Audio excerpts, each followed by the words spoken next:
Oi. Já parou para pensar que a nossa boca pode contar muita coisa sobre a saúde do corpo inteiro? Pois é. Nesta análise, a gente vai mergulhar na patologia oral para aprender a decifrar os sinais que ela nos dá, de uma inflamação simples até coisas que precisam de mais atenção. Olha só o nosso roteiro de hoje. A gente começa bem de perto, lá no nível das células, depois vamos entender o que é inflamação, como decodificar os sinais da boca, dar uma olhada num catálogo de lesões comuns e, por fim, falar sobre o crescimento descontrolado das células. Então, tudo começa aqui, no mundo microscópico. Para a gente entender o que aparece na boca, primeiro a gente precisa sacar como é que as nossas células reagem quando alguma coisa sai do script. E essa é a grande questão, né? Não importa se é uma bactéria, uma pancada ou uma química estranha, o nosso corpo tem todo um plano de defesa pronto para entrar em ação.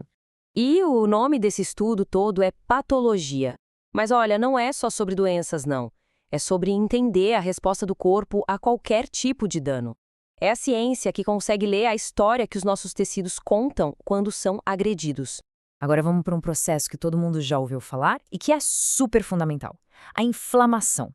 Pensa nela como o alarme de incêndio e os bombeiros do nosso corpo, tudo junto e misturado. E aqui está o pulo do gato. Inflamação não é o problema, é a solução. É a resposta de defesa do corpo com um objetivo bem claro: acabar com o que está causando o problema e já começar o conserto. E não pense que é uma bagunça, viu? O processo é super organizado. Para ficar mais fácil de entender, a gente divide em 5 fases. Primeiro, o corpo reconhece o inimigo. Daí, os vasos sanguíneos mudam para deixar a tropa de defesa passar. Essa tropa, que são células e proteínas, sai do sangue e vai direto para o local da briga. Depois, o corpo controla essa resposta para não exagerar. E, por fim, vem a resolução e o reparo do estrago. E o final dessa batalha toda pode ter 3 desfechos. O ideal, claro, é a regeneração, quando tudo volta a ser como era antes. Agora, se o agressor for teimoso e continuar por ali, a inflamação pode virar crônica. E se o dano for muito grande, o resultado pode ser a cicatrização, que acaba deixando uma marquinha. Ok, com essa base toda, vamos para a prática. Como é que um profissional de saúde olha para uma boca e consegue traduzir o que está vendo? É um trabalho de detetive mesmo. Essas imagens mostram muito bem que o exame não é aleatório. Existe todo um método, um passo a passo, para inspecionar cada cantinho da boca, dos lábios até a gengiva, para garantir que nada passe batido. É uma investigação bem completa, sabe? Pode chegar a ter 10 etapas, desde a primeira conversa até exames mais específicos. E quando a dúvida ainda existe, o passo final para ter certeza absoluta é a biópsia. Beleza, agora que a gente já sabe como se investiga, vamos ver o que se procura. Preparei aqui um catálogo visual bem rápido de algumas das lesões mais comuns que a gente pode encontrar na boca. Começando pelas lesões brancas. Uma mancha branca que não sai com a raspagem, como essa leucoplasia aqui, é um sinal de alerta. Ela mostra que tem alguma coisa acontecendo ali no tecido e que precisa ser investigado mais a fundo. Muitas vezes é preciso remover um pedacinho, como a imagem mostra. E é aqui que o quebra-cabeça do diagnóstico começa. A mesma mancha branca pode ter várias causas, desde uma queimadura química simples até algo mais sério como uma displasia, que é quando as células já começam a ficar esquisitas. A leucoplasia pilosa, por exemplo, às vezes está ligada a outras condições de saúde. Por isso, o profissional analisa todo o histórico e, na dúvida, é a biópsia que vai dar a resposta final. Outro tipo super comum são as lesões reacionais.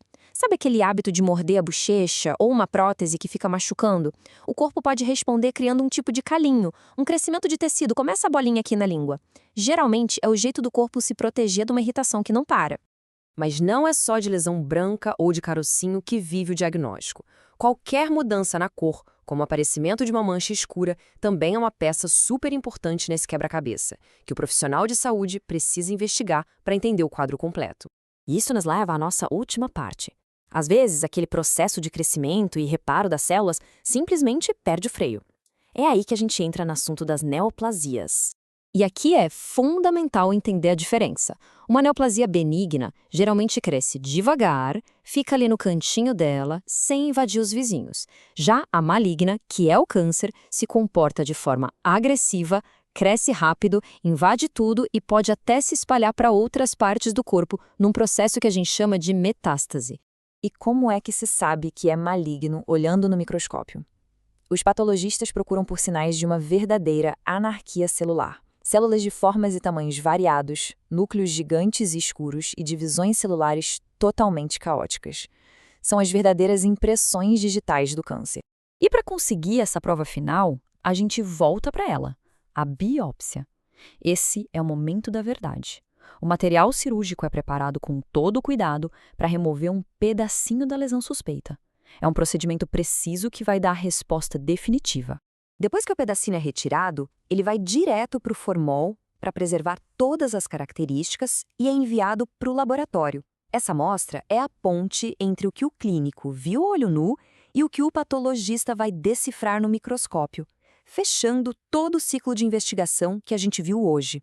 E a gente termina com essa reflexão. Entender esses sinais não é para causar alarme, mas sim para gerar consciência. A autoobservação e as visitas regulares ao profissional de saúde são as melhores ferramentas para garantir que a história que a boca conta seja sempre uma história de saúde.